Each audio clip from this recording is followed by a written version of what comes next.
మొన్న తెలంగాణ ముఖ్యమంత్రి రేవంత్ రెడ్డి ఒక బీఆర్ఎస్ మీదన ఒక అనుమానం రేకెత్తించే ఒక ప్రయత్నం చేశారు.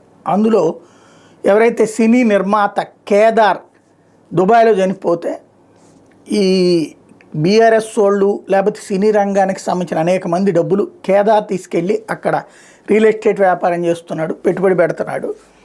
అతను అక్కడ చనిపోవడంతో ఆ ఆస్తుల పరిస్థితి ఏంటో, ఇంకోటి అతను ఎవరో మర్డర్ చేసినటువంటి కేసు అన్నటువంటి పాయింట్ వాడుకొచ్చారు.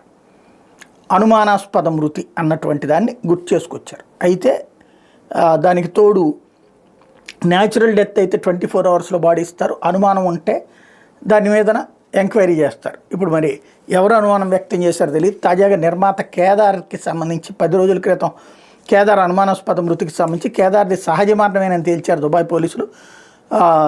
భారత ప్రభుత్వానికి కూడా అది ఇన్ఫామ్ చేశారు.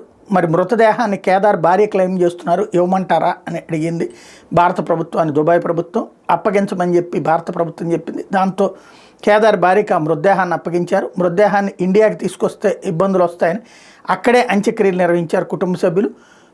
టోటల్గా దుబాయ్లోనే అంత్యక్రియలు జరిగిపోయినాయి.